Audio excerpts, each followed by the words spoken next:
Hello, welcome back. It's lovely to see you again. We are in the middle of the week. It's Wednesday, and today we, as you remember, we finished the last chapter of Hosea yesterday.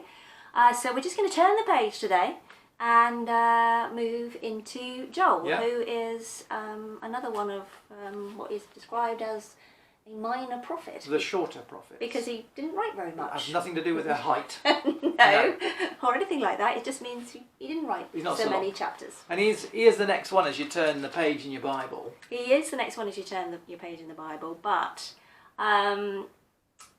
chronologically, we think that he came quite a long time after Hosea. We're not sure. Probably. Yeah, probably. The book doesn't actually tell us very much about him. Not very much is known about Joel at all, other than the fact that he was the son of... we know who his father was. Pethuel. Yeah. I'm glad you said that, not me. But there's not very little... there's not very much other information about him in the Bible. But it's interesting reading Joel, because he's a prophet, and... Chapter 1's quite a heavy chapter, but it does get better as we go on through the days. So, come back Thursday and Friday to find out the good juicy bits.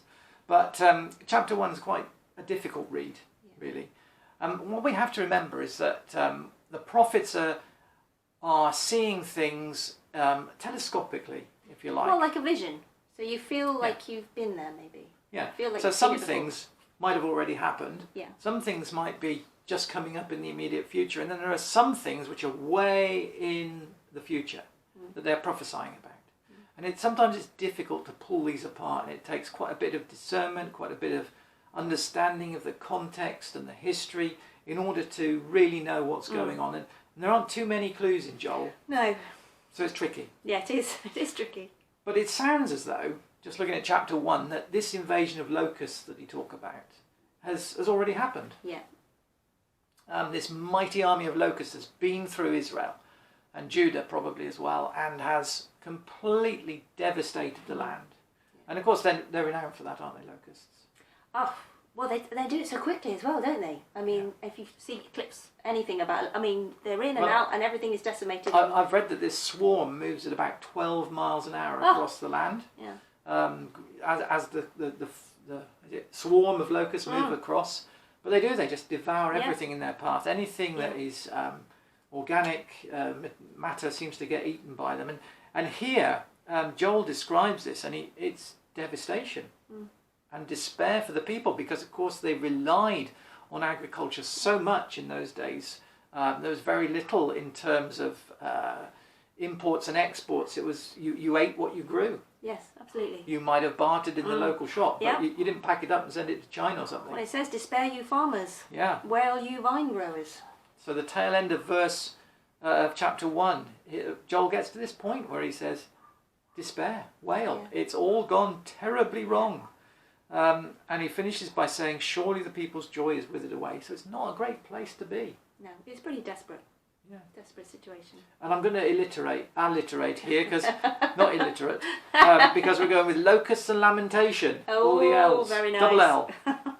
Because then he says that the people, they need to have this heart condition of realising the gravity of their sin against God and the sadness that their hearts should be welling up with because of it.